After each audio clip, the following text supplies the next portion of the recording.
Bien,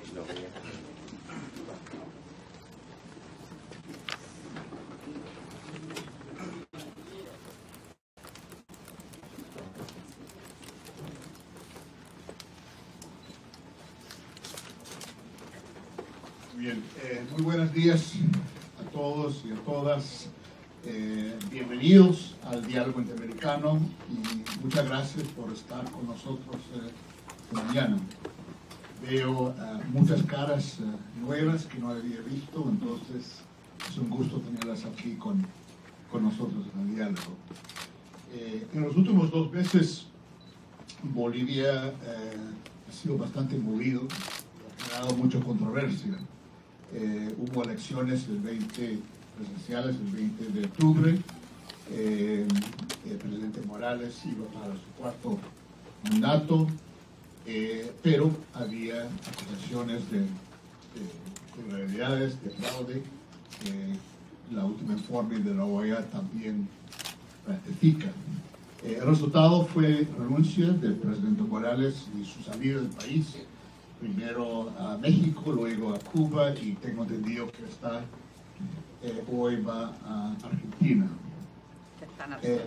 ¿Perdón? Ya está. En Argentina. Tenemos siempre argentinos aquí que me corrigen sobre esto. Janine Áñez es segunda vicepresidenta del Senado, del gobierno interino. Tiene una tarea muy importante de organizar elecciones en los próximos meses, primera parte del año que viene, 2020, y crear condiciones para elecciones que sean justos y libres.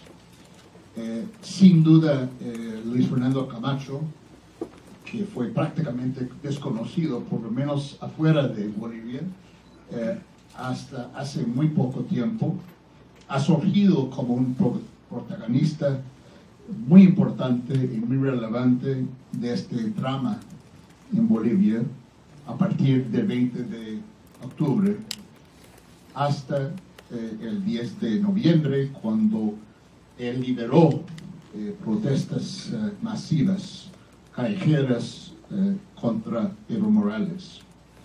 Señor Camacho es abogado de la provincia de Santa Cruz, expresidente del Comité Pro Santa Cruz, una organización cívica que representa empresas, sindicatos y asociaciones de barrio. Señor Camacho ya ha declarado que va a ser el candidato a la presidencia en la próxima elección. Señor Camacho está de visita a Washington. Voy a conversar más o menos media hora con él, haciéndole preguntas, y luego vamos a invitar sus preguntas, sus comentarios, para tener un diálogo de verdad con todo el mundo, con el señor Camacho. Antes de hacer la primera pregunta, quiero agradecer sobre todo a Ronnie McLean, un amigo, por su confianza, su cooperación en hacer posible este evento. Muchas gracias, Ronnie. Bueno, señor Camacho, vamos a empezar, si le parece. Muchas gracias por su presencia esta mañana en el diálogo. Tal vez para empezar, usted nos puede contar cuál es su propósito de su visita, por qué ha venido a Washington en este momento, qué busca lograr en esta visita. Pues es muy interesante. Bueno, muy buenos días. Gracias por la posibilidad de no solamente contarles, sino compartir con todos ustedes que se encuentran aquí en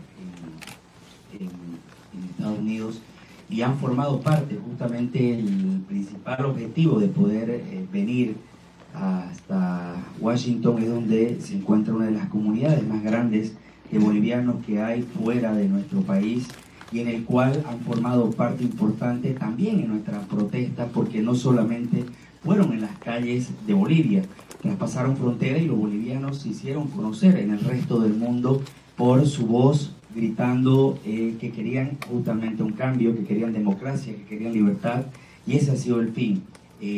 Después de ello también visitamos al secretario de la OEA, para agradecerle porque fuimos duros críticos del organismo en función de lo que veníamos nosotros pidiendo, la opinión consultiva ya hace 19 o 20 meses hasta ahora, para que se pueda pronunciar respecto a la reelección indefinida, y no hubo de parte del pueblo boliviano la credibilidad, y en función del informe que se dio por esa auditoría al proceso eleccionario, el secretario dio un informe bastante objetivo, bastante claro, que fue el incentivo final al pueblo boliviano para tener la legitimidad y exigir la renuncia del presidente Morales. Entonces eso fue el motivo del más allá de estar aquí, por supuesto. Señor Camacho, Evo Morales tuvo casi 14 años en el poder en Bolivia. Usted ha sido un crítico de él, de su gestión, lo que ha hecho. Sabemos las críticas, pero ¿usted cree que ahí ha hecho algo positivo, un avance en Bolivia, en alguna área, en algún sentido, en estos 14 años? ¿Ha habido algo positivo que ha hecho el presidente Morales sobre lo cual se puede construir para el futuro? Bueno, dejar en claro que cuando decimos a lo que vinimos específicamente, nos referimos al compromiso con los bolivianos, tanto que vivían o que viven acá, como a los bolivianos desde nuestro país, a darle el agradecimiento. Después de esto también tenemos otras reuniones que sin duda ha sido la organización de todo lo que hemos realizado y forman parte de esta visita. Pero en 14 años que viene el presidente Morales ha tenido algo que nos ha enseñado muchísimo. Yo siempre utilicé una frase al principio dura, y creo yo que se mantiene vigente, y dijimos: el odio del tirano unió a los bolivianos. Yo creo que el trabajo de 14 años va a ayudar a formar una nueva Bolivia, porque más allá de las políticas que hubieras realizado, en las cuales son importantes mencionar algunas, hay que mejorarlas todas. Son demasiado demagógicas en muchos sentidos, y sobre todo hay algo que quisiera compartirles, que yo me quedé impresionado, que creo que en algún momento que haya más tiempo le voy a poder especificar. El problema principal de Bolivia es la salud y la educación. ¿Y por qué digo la educación? Yo me quedé impresionado cuando fui a la ciudad de La Paz y comencé a conversar con todos y cada uno de los sectores, cuando el presidente Morales dice: yo voy a renunciar siempre y cuando los sectores sociales quieran. Entonces nos pusimos a trabajar con cada uno de ellos, a conversar, y hubo algo que me quedé realmente impresionado. Creían que de verdad, si Evo Morales se iba, el sol se iba a esconder.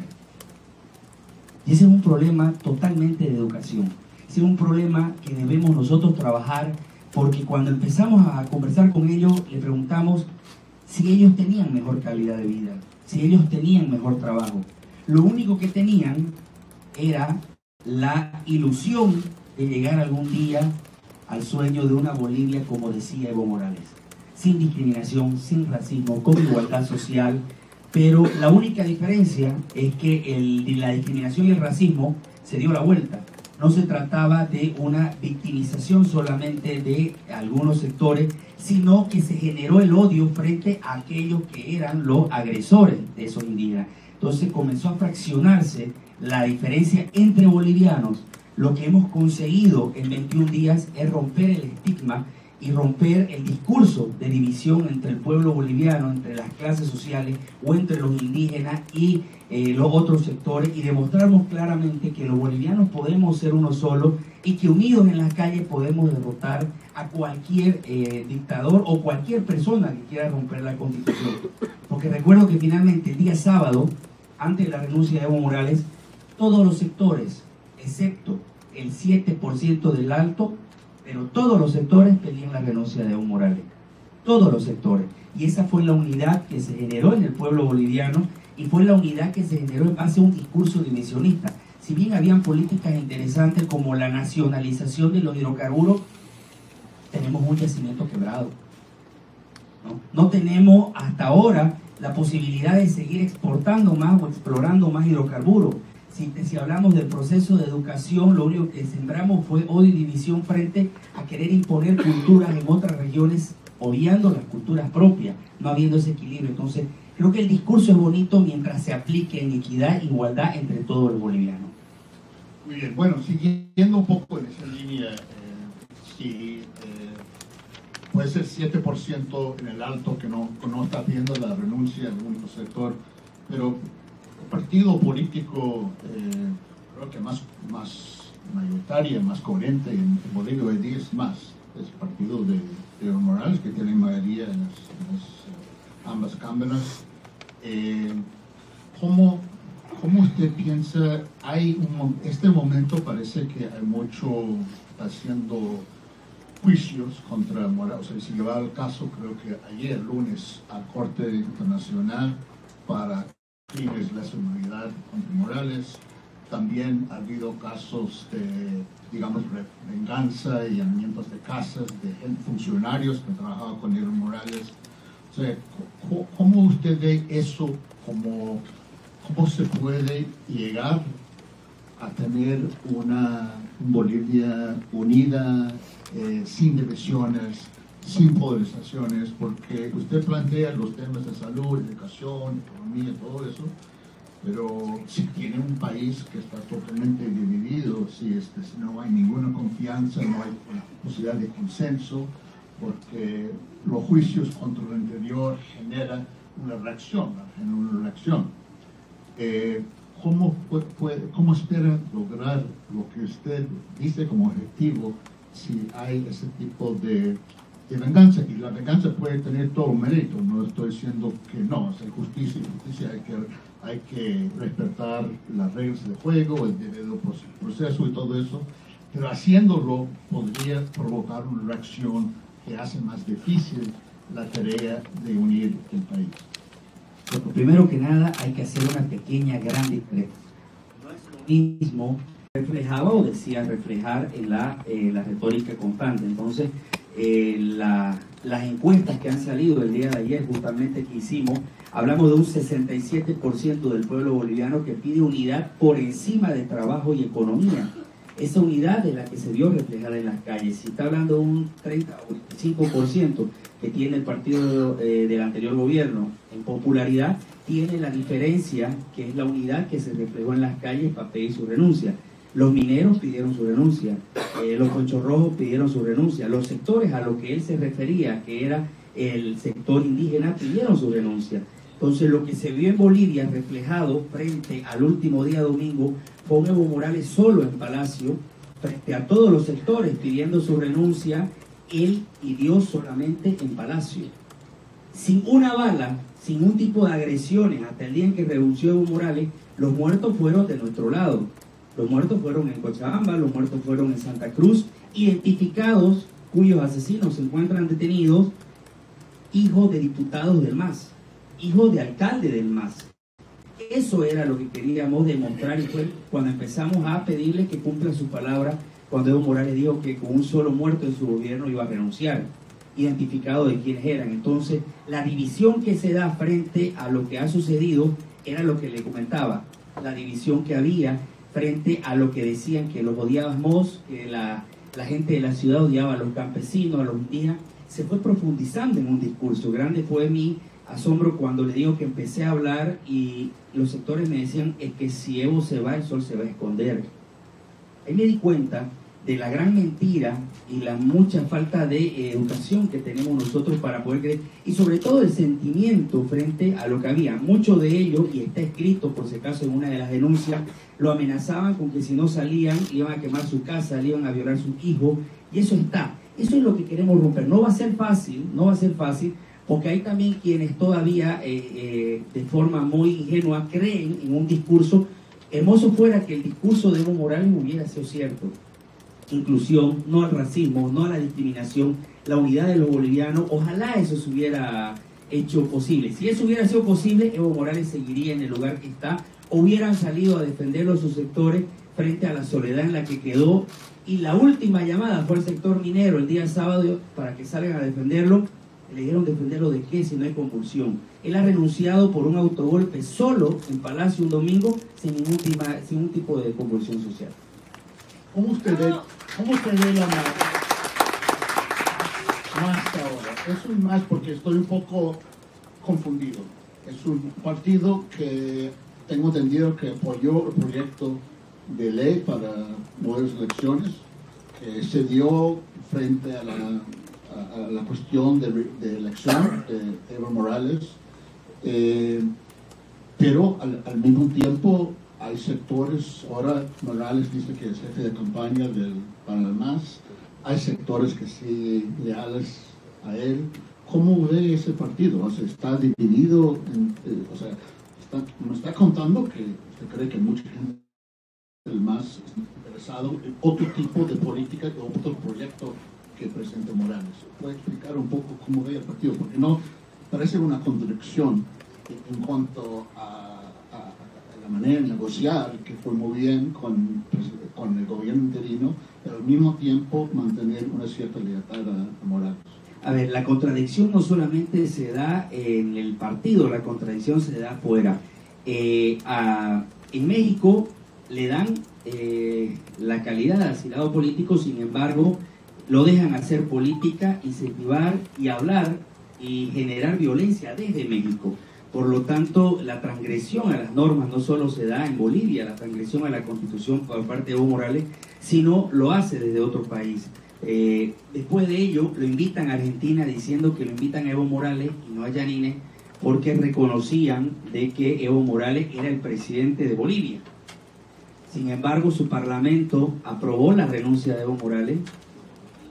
Opositores y oficialistas en el parlamento, la ley de convocatoria al proceso eleccionario, la elección de las cámaras y sobre todo poniendo candidatos. O sea, hay una contradicción terrible entre lo que es Evo Morales y lo que pasa adentro. La división se da entre quienes están dentro del partido del MAS y se dieron cuenta que nunca hubo una democracia interna y que siempre fue impuesta por aquellos dirigentes que decían: no se olvide usted que los indígenas no tienen propiedad privada.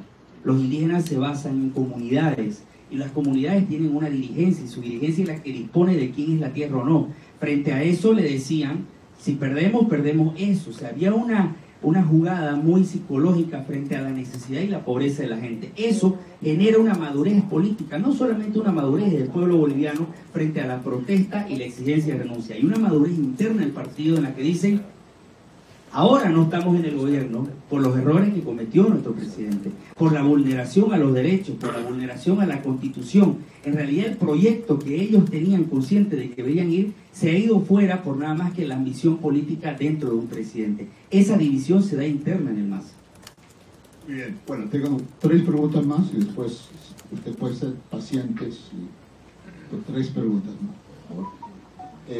Usted mencionó el informe de la OEA sobre la elección del 20 de octubre, pero también ha salido otro informe el martes de la Comisión Interamericana de Derechos Humanos sobre Bolivia, y documenta en ese informe, no sé si es un informe preliminar, pero una recomendación de la Comisión es hacer una investigación internacional de violaciones de derechos humanos durante este momento, y documenta en el informe preliminar hubo 6 muertos, 800 heridos, y dice que la mayoría de ellos son instigadores de Evo Morales. ¿Cuál es su reacción al informe? ¿Está de acuerdo con la recomendación de hacer una investigación internacional? Yo creo que debe hacerse la investigación internacional, pero objetiva, que vayan hasta Bolivia, pero que no lo hagan solamente de ahora, que lo hagan con más de 300 muertos que tiene Bolivia hasta ahora, que lo hagan desde que Evo Morales fue presidente de Bolivia, que lo hagan desde aquellos que salieron perseguidos y exiliados políticos solo por no estar de acuerdo con la política de Evo Morales, que lo hagan por aquellos que murieron en Montero. En Montero murieron 3 personas solamente y sin armas, ¿no? Las que encontraron y detuvieron estaban armadas con la prueba de guantelete positivo, frente a los que murieron que no tenían nada, solamente la convicción con la que iban. No por justificar lo que ha pasado, yo creo que lo que ha pasado ahora es parte de lo que venía sucediendo y que teníamos que terminar. No digo que esté correcto, obviamente, debe investigarse, pero todo, porque el racismo no significa que solamente unos tienen derecho a pedir, sino que todos los bolivianos tenemos los mismos derechos a pedir. Nadie tiene más que nadie por tener una condición distinta. Entonces, si va a haber una investigación, que se haga completo, porque ha venido siendo aquellos que cometieron delitos, pero tiene que ser la justicia para todos. Y esta comisión debe ir a investigar y, sobre todo, reflejar la veracidad de los hechos. Porque como el discurso frente a que no hubo fraude y develado claramente el fraude doloso que hubo, están buscando cómo generar un discurso cuando el mundo sabe que evidentemente hubieron muertos en Sencata, claro que hubieron, y eso era lo que tratábamos de evitar. Por eso es que se firmó la pacificación, y a raíz de esa muerte, las 7 federaciones de Coca... Okay, fine. We're gonna continue. Señor Camacho, creo que la interrupción vino cuando estaba contando un poco del informe de la Comisión Interamericana y que busca para investigación internacional sobre el tema. No, terminar tú.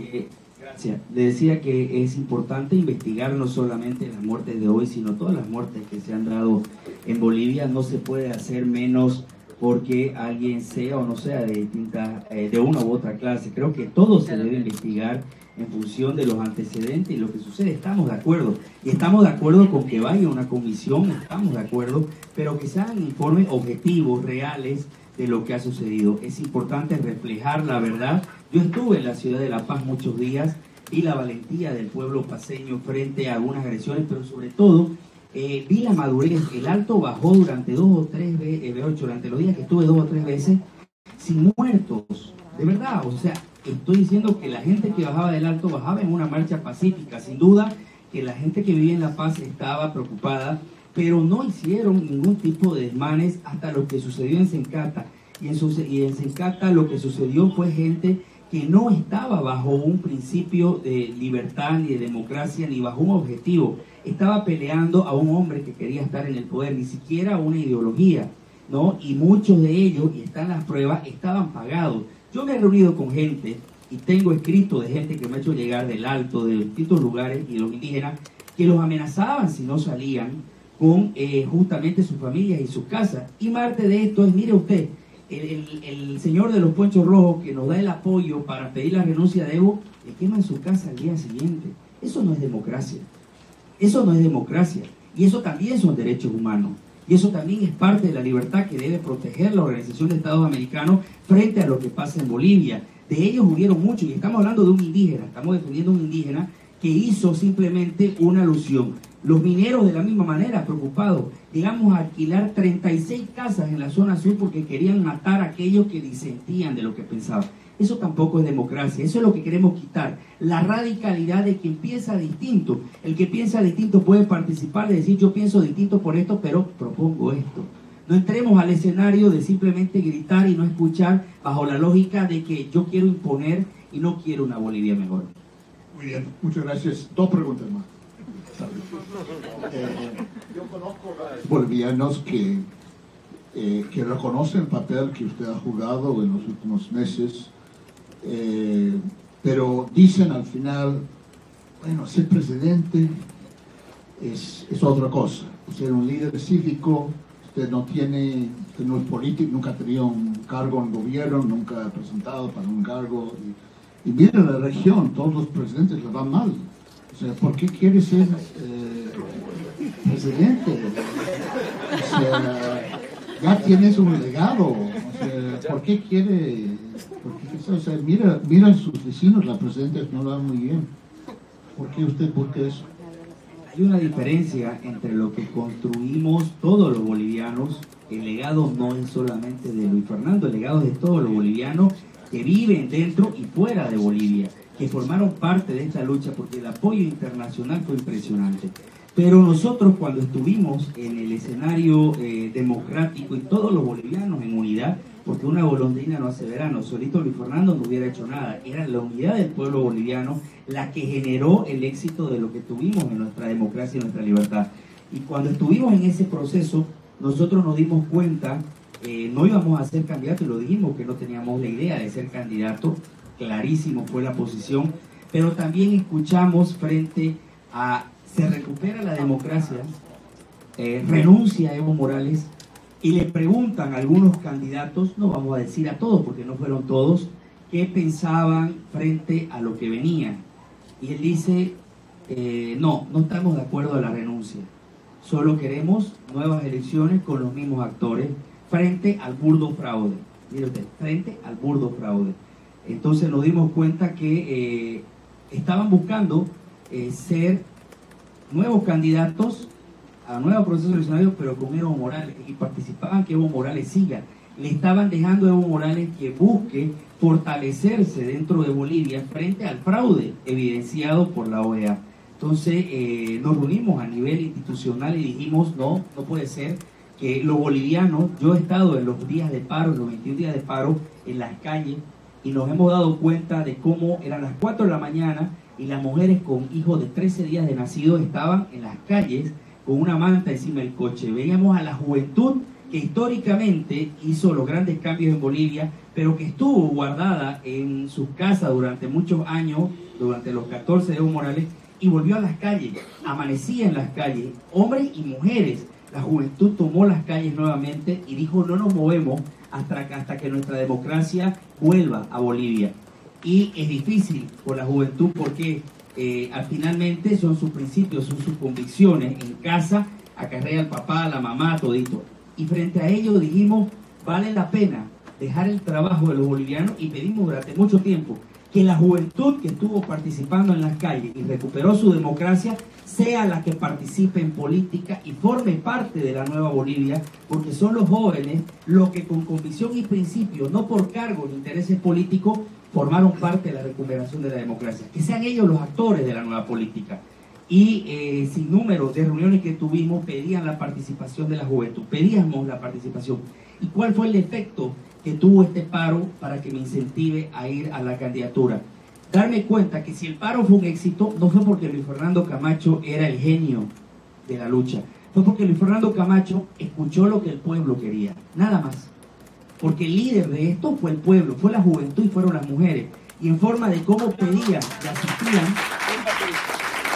iban a las calles constantemente y decían, queremos esto, queremos esto, queremos esto. Fue lo que decíamos en el Cristo todas las noches, de dar las nuevas líneas y a dónde apuntábamos. Entonces no fue Luis Fernando el que dijo se hace y se hizo, fue la gente en las calles y la juventud la que buscaba escuchar sus voces, y Luis Fernando lo que hacía era transmitir.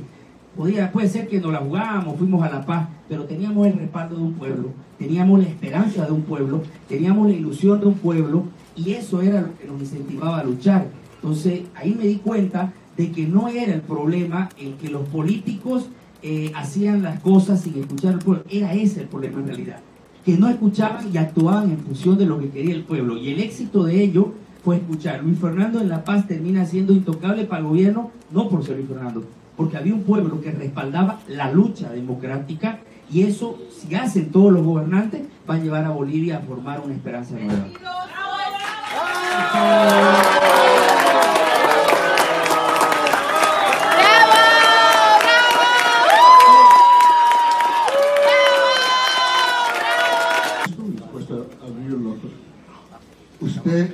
Vivimos en América Latina muy fragmentada. Hay muchos tipos de gobiernos, hay muchos tipos de líderes y todo.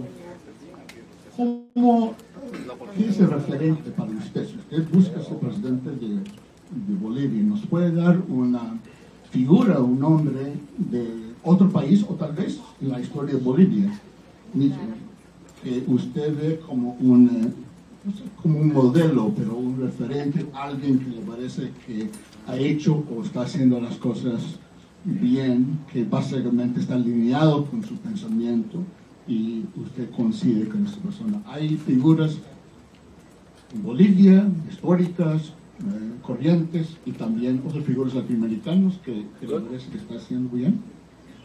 Sí, yo creo que aquellos que llevaron una lucha de igualdad racial o de igualdad social son aquellos que nos pueden llegar a inspirar para formar una nueva Bolivia. Martin Luther King, Gandhi, aquellos que llevaron una lucha pacífica por principios pero lograron el objetivo.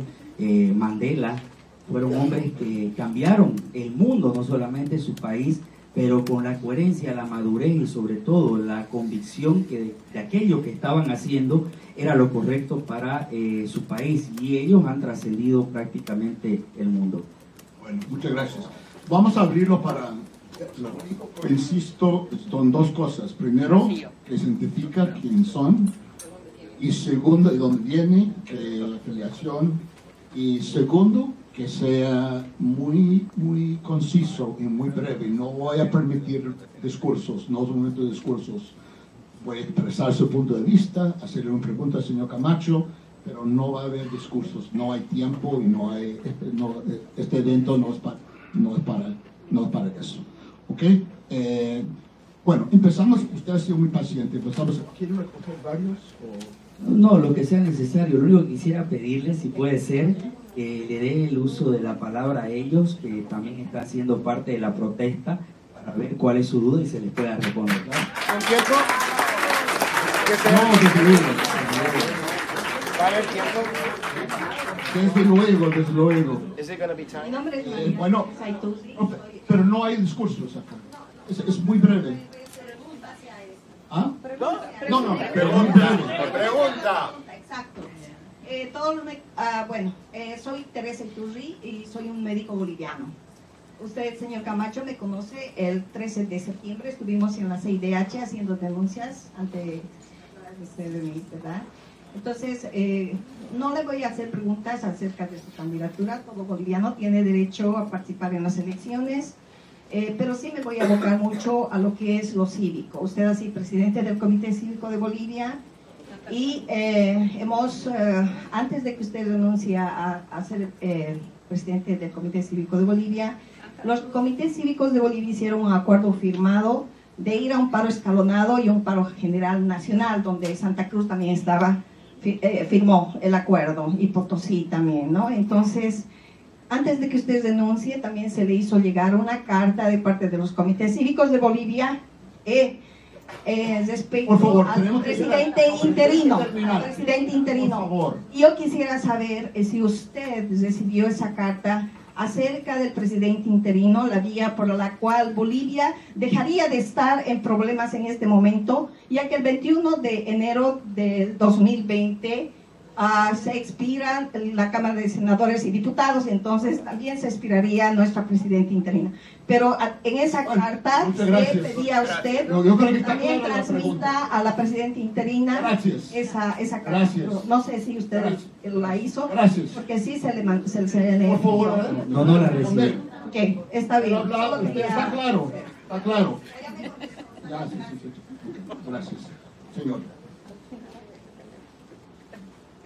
¿Qué tal? Buen día, Rodrigo García. Muy breve, ¿en qué cree Luis Fernando Camacho? La verdad no lo conocemos, hasta hace poco no conocemos qué ha escrito ni qué piensa. Es un momento en el que el país requiere mucho pacto y no sabemos en qué cree usted, entonces quisiera preguntarle como candidato a la presidencia. Básicamente creemos en Dios y en los bolivianos. Creemos en ello, creemos que Bolivia puede fácilmente crear su propio destino si tenemos la unidad, pero sobre todo si recogemos el sentimiento de toda Bolivia y lo materializamos frente a un gobierno que está por entrar, quien sea que entre, en el cual hay un problema económico grandísimo, y eso lo han publicado por todas partes del mundo, donde tenemos un déficit terrible, tenemos una economía destruida, pero ningún proyecto económico va a ser viable si tenemos una Bolivia dividida. Lo que tenemos que hacer es terminar de unificar y consolidar lo que hemos iniciado entre todos los bolivianos para tener un solo discurso. El poder generar el trabajo con todos los sectores en unidad es lo único que va a hacer. Si usted me dice cómo yo puedo entrar a detalle en ir, visitar, hablar, coordinar, hablar con los sectores, como lo hemos hecho ahora, yo le muestro todos los convenios que se han firmado con todos los sectores sociales y que todos han estado de acuerdo con un solo hecho, que ha sido la renuncia. Si eso lo llevamos al trabajo diario, por ejemplo, el ministro de Minería es un minero, porque está viendo su sector. El ministro de Salud es un médico. Hay miles de maneras de unificar Bolivia, hay miles de maneras de trabajar. Lo único que hay que tener es la voluntad de hacerlo y la voluntad de sentarse con todos los sectores para poder ser el nexo Estado, pueblo, que es lo que ha faltado últimamente, ¿no? Muy bien, muchas gracias. Sí, Sí. Buenos días, mi nombre es... Pero espera el micrófono, por favor, que está ahí. Buenos días, mi nombre es Liz Uría, soy del grupo Todos Somos Bolivia y quería preguntarle cuáles son sus planes para mejorar la economía sin afectar el medio ambiente y más que todo enfocarnos en la chiquitanía. Básicamente, el problema principal que tienen ahorita quienes están organizando el plan de gobierno es que el gobierno central debe debilitarse económicamente, debe transmitirse a todos los departamentos, alcaldías, municipios y universidades el presupuesto mayor que pueda darse para que las regiones manejen su presupuesto. Necesitamos descentralizar totalmente, si usted quiere llamarlo autonomía, descentralización, pero el gobierno debe reflejar esa representación ante el mundo, pero no debe tener un poder económico. No puede ser que el presidente de Bolivia sea quien defina desde La Paz el resto del país. Debe darse a las regiones la posibilidad de saber cuáles son sus necesidades y dónde deben invertir, no solamente para subsistir, sino para desarrollarse, que ese ha sido el problema principal. Por decirle, si Santa Cruz produce 100 y se queda con 10, que ese 90 no vaya al gobierno central, que ese 90 se distribuya entre las regiones, tengamos mejor educación, mejor salud, porque cada región es el que sabe sus necesidades. Bien, señor, usted. Sí. Mi nombre es Yasser Ordene, Nuevas Generaciones de Bolivia, activista político en DC. Primeramente, muchas gracias por el liderazgo, muchas gracias por estar acá. Mi pregunta es, durante los 14 años Evo Morales rompió relaciones internacionales con muchos países. ¿Cómo usted piensa recuperar esas relaciones y hacer que Bolivia tenga una mejor posición internacionalmente? Gracias. Básicamente, el radicalismo no es bueno para nadie y yo creo que con el resto del mundo podés iniciar absolutamente todas las relaciones si hablas claramente del interés que tiene cada país. Hay un bien mayor, no tu pasión política ni tu pasión ideológica. Hay un bien mayor que es el país y las relaciones internacionales se basan en las relaciones país-país, más allá de tu sentimiento o tu ideología que vos tengas. Y eso es lo que falta aperturar. Puede ser que tu vecino no piense igual que vos, pero hay un bien mayor que son ambos países y la relación que tenemos que tener entre los países, no solo vecinos, sino el resto del mundo. Señor al fondo ahí. Sí, por favor. Buenos días, soy Javier Muñoz de la Embajada del Ecuador. Señor Camacho, varios países de la región están sufriendo protestas por varios motivos. El diálogo está roto. Eso se refleja en la sociedad y en los gobiernos, en la familia. ¿Cree usted que hay la necesidad, qué propuesta podría tener para una iniciativa regional que pueda influir en la recomposición del diálogo en nuestros países? El punto es el mismo. Tenemos que sentarnos a dialogar con el resto de los países para poder entender cuáles son las necesidades. Hay países donde podemos molestarnos, por ejemplo, por su ideología o su posición que han tenido ahorita, pero por los bolivianos debemos hacerlo. Ejemplo, Argentina actualmente no ha invitado a la presidenta y ha invitado a Morales, pero eso no quiere decir que el día de mañana yo no tenga que restablecer relaciones con Argentina o fortalecerlas en caso de que tuvieran algún problema, porque tenemos más de 1 millón de bolivianos viviendo en Argentina. No podemos ser indiferentes frente a la realidad que tenemos. Bien, sí.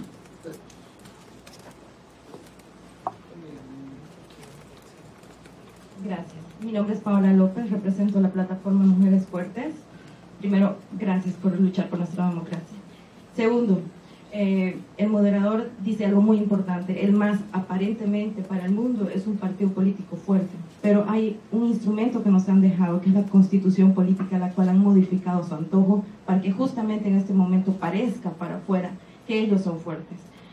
Volver a llamar a una constitución sería lo adecuado, porque él lo que hizo es que tengan mayor representatividad lugares donde realmente no hay esa cantidad de población, sino que él eligió esos lugares para ser apoyado como un partido político. O sea, es como que se aumenten en los estados, en Estados Unidos, en los estados donde apoyan a Trump, se aumente representatividad. Entonces, eso es lo que hicieron los masistas para que en este momento aparentemente parezcan fuertes. Yo creo que la constitución evidentemente en algún momento debe ser reformulada, modificada, pero es un trabajo frente a lo que hablaba el moderador, una posición radical que hay por un sector. Yo creo que lo primero que hay que demostrarle es con los hechos cuál es la nueva Bolivia. Si tenemos por decirle el ejemplo de lo que es la descentralización, cuando esté, pues la denominaremos lo que corresponde, pero demostrándole que eso es. Es lo mismo que pasa con lo que usted dice. Si nosotros le demostramos que la estabilidad de Bolivia está basada en aquellas modificaciones que se deben hacer a la Constitución, pues se lo demostraremos, y en un diálogo nacional pues se tiene que consensuar. El tomar medidas radicales en pro de uno y en perjuicio de otro es lo que ha causado esta división. Y lo principal que debemos hacer es consensuar entre todos aquellos pequeños aspectos de forma, como puede ser el tema del MAS a futuro, o el MAS desde ahora a futuro, frente a una modificación, debe hacerse muy cuidadosa, mesurada, pero sobre todo consensuada con los bolivianos. Muy bien. Mi amigo, sí. Muy paciente. Mi nombre es Rolando Robach y soy activista en el área de relaciones raciales. Estoy interesado en saber cuál ha sido la justificación para invitar a los militares israelitas a que proveen seguridad al gobierno de Bolivia en estos momentos, sabiendo la trayectoria que ellos han demostrado en la opresión de los palestinos. Esa es una. Número dos, dentro de la plataforma política, ¿dónde cabe la presencia de los yungas en Bolivia? El primero, no hubo ninguna decisión en función de lo que está tocando justamente de la invitación. Ese es un tema netamente del gobierno. Si lo hizo, tendrá su explicación y tendrá su explicación del por qué lo hizo.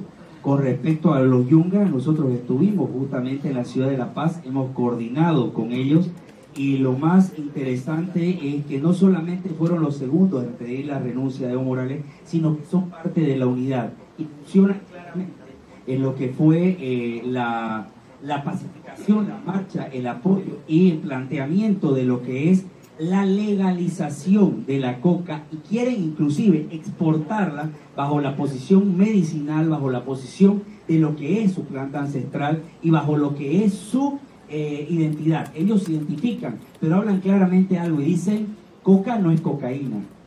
Y eso es lo que queremos nosotros, incentivar lo que significa la producción en los yungas, como en cualquier parte de Bolivia, siempre y cuando sea legal y vaya al mercado, sea interno o internacional, pero con una visión clara de que sea para medicina o para lo que se puede usar mientras no sea ilegal. Y los yungas han atravesado un problema grandísimo frente a discriminación del gobierno, y tenían a su principal dirigente preso, que ha salido con este nuevo gobierno que tenemos en Bolivia. Por lo tanto, no solamente han formado parte de la protesta, sino que tienen que formar parte importante de lo que es la nueva Bolivia.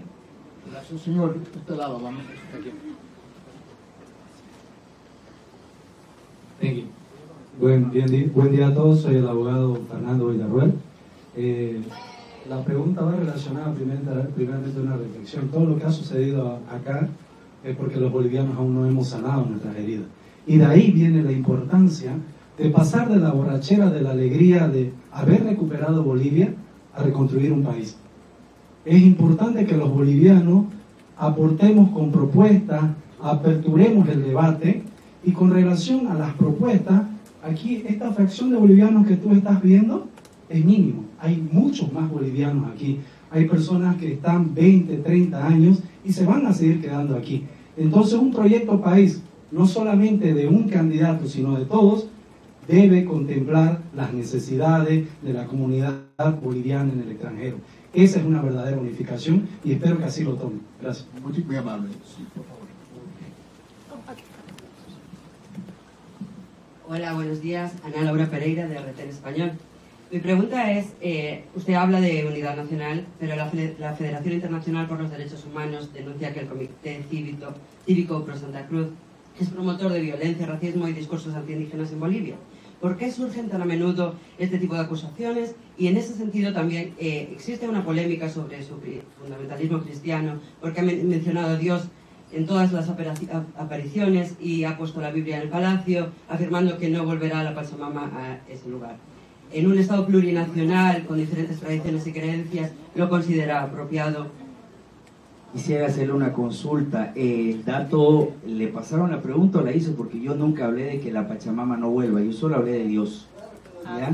Yo solo hablé de Dios, nunca hablé de la Pachamama, yo solo hablé de Dios. ¿Usted está de acuerdo con que vuelva a la Pachamama?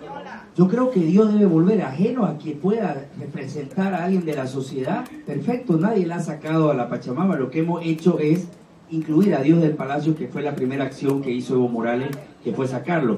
¿Cuál es la respuesta? Le hago una consulta, porque hablan de golpe de Estado, y yo, por lo menos el año 82, que fue cuando se recuperó la democracia, que fue desde el Comité Pro Santa Cruz nuevamente, frente a los militares, el Comité Pro Santa Cruz siempre ha trabajado por la democracia, y no solamente ha trabajado con sectores empresariales, refleja 288 instituciones, desde indígenas, discapacitados, campesinos, absolutamente todas las clases. Nosotros lo que hemos hecho simplemente ha sido empezar a trabajar por lo que quería el pueblo, que es democracia. Cuando hablamos de Dios, yo quisiera que alguien me explique cuál es el efecto de el día domingo dejar la Biblia, que 15 minutos después renuncia Evo Morales. Si alguien me explica ese fenómeno fuera de la fe, yo quisiera creerlo, pero eso ratifica la fe que yo tengo frente a que no tuvo posibilidades de, estamos hablando de dejar la Biblia y 15 minutos salió en la prensa. Estamos hablando de que en 15 minutos organizó. Yo quisiera saberlo, y esto es una cuestión, como lo dijimos, no solo de fe, de equidad. No quiere decir de que porque Dios vuelva a Palacio tenga que sacarse a alguien. La Huipala sigue, que representa a los indígenas en el Palacio, y va a seguir. Es más, yo he dicho claramente que asumo la ignorancia de creer que la Huipala reflejaba al MAS cuando la Huipala reflejaba a los indígenas. Y soy consciente, lo desconocía. Lo desconocía, y no solamente lo hice en La Paz, lo hice en la ciudad de Santa Cruz. Y dos cosas hermosas que han pasado en Santa Cruz. Después de que Santa Cruz tenía la verde, blanco y verde, que era su bandera regional, flamea la rojo, amarillo y verde, y flamea la Huipala. Eso es la muestra de unidad y madurez que tenía el pueblo boliviano.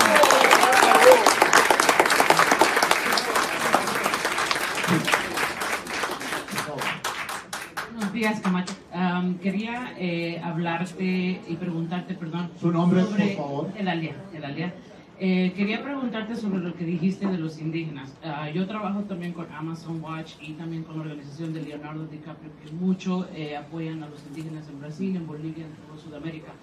Tú dijiste sobre la educación. Si tú serías el presidente, ojalá que sí, ¿qué harías para ayudar a nuestros indígenas? No solo con la educación, pero necesitamos empoderarlos y también educarlos en lo que qué es la política y qué es cómo trabaja, porque no están bien educados en cómo funciona ni la Constitución. Pero tienen algo que carecemos mucho los bolivianos de eso. Yo quedé asombrado, vuelvo a decirlo, no voy a decir sí, los conocía. Sí, me choqué con una gente muy noble, de principio. El señor minero con el que hablamos, que es un indígena, tenía unos principios inquebrantables, unos principios, unos valores inquebrantables. Y eso fue lo que generó que me dé cuenta de que no solamente estaban con la unidad en Bolivia o con un discurso, porque yo creo que el tema de educación, si bien puede ser de fondo para la construcción de la nueva Bolivia, es de forma a la hora de contemplar el trabajo que hay que hacer, porque tienen lo más grande y lo más valioso que hemos podido ver, los principios y los valores. El hecho de no mentir, de no robar, fue uno de los grandes golpes que recibió Morales frente a que ellos se dieron cuenta de que les había fallado. Esas son las cosas que hay que estar apoyándolo a los indígenas, y que básicamente ya tienen lo fundamental, que son los principios claros, hombres honestos, hombres trabajadores. Es solamente llegar a coordinar que ellos sean el nexo entre sus comunidades, el Estado, para poder no solamente hacer la educación que tiene que llegar, sino la salud, sino también que puedan desarrollarse como indígenas y puedan avanzar. El hecho de que sean indígenas no quiere decir de que tengan que vivir en el campo, de que tengan que vivir sin agua, de que tengan que vivir sin luz, de que tengan que vivir sin educación. El ser indígena no lo hace que conformen una sociedad distinta ni aislada del mundo. Tienen que formularse. Tienen que formularse. Tienen que formularse. Caballero. Claro que sí. Claro que sí. No, así no se hace la cosa. No se evita. Bueno, pero 20 personas más también, estoy haciendo lo mejor posible. Es que él está haciendo... Bueno. Estoy muy de acuerdo con el señor. Sí. Muchas gracias. Pero quiero que usted añada en ese punto... Tu nombre. Yo soy Juan Carlos. ¿Y de qué partido político? Soy Juan Carlos Cadena. ¿Y de dónde viene? ¿De dónde? Vivo en el área... Presidente del MAS. Por favor, señor Camacho. Muchas gracias. De verdad, se lo conoce un poco más. Pero quiero que usted añada en ese punto qué significa cuando usted le dice a la mujer de pollera que no salga de su casa para que no sea añadida con los asistas de Santa Cruz. ¿Qué es lo que significa? Usted dice que hay libertad. Mentira. Seamos honestos. Yo Bueno. quiero creer en usted. Era pregunta. Bueno, yo creo que está claro su punto de vista. Dejar que el señor Camacho responde. No, ya, usted ya planteó su pregunta. Está muy claro, está muy claro. Ya sí. Lo que voy a pedir, deme una razón para confiar en usted. Usted salió con la Biblia, prometió, hizo muchas cosas. Los respeto y los reconozco. Pero usted cree que un boliviano consciente puede confiar en una persona como usted para presidente. ¿Usted cree que tiene el poder? Claro, señor. Pero ya hizo su pregunta el señor. Está claro. Deja al señor Camacho responder. No lo tomes como crítica. No va a tomar como crítica. Va a tomarlo para responder. Lo mismo que hablaban de la Pachamama, le pido, y eso fue una jugada del partido de gobierno, y le pido que me muestre una sola intervención mía donde hablo lo que usted dice. Nunca se dijo. Una. Muéstremelo. Y yo le muestro cuando el día en que se lanzó el paro cívico, una señora Aymara de Pollera discurseó en el Comité Pro Santa Cruz apoyando el paro. Usted me muestra, yo le muestro. Y ahí promete dejar al más. Nunca había discurseado una persona de Pollera en el Comité. Gracias, señor. Usted ya tiene su palabra. Yo creo que, por favor, yo creo que el respeto es muy importante. Y lamentablemente, aunque hay muchas preguntas y comentarios, hay que respetar al señor Camacho, que tiene otro compromiso y no quiero abusar su tiempo acá. Creo que ha sido muy abierto, muy franco. Creo que ojalá que ustedes conocen al señor Camacho mejor. Creo que vamos a escuchar más de él en el futuro. Y bueno, yo sabía que esto no iba a ser fácil, pero tanto no. Entonces, les agradezco mucho. No puedo porque el señor Camacho tiene compromiso y no es correcto abusar su compromiso. Tiene otra cita en este momento. Entonces, quiero nada más agradecer a todos ustedes por su comentario y participación. Gracias.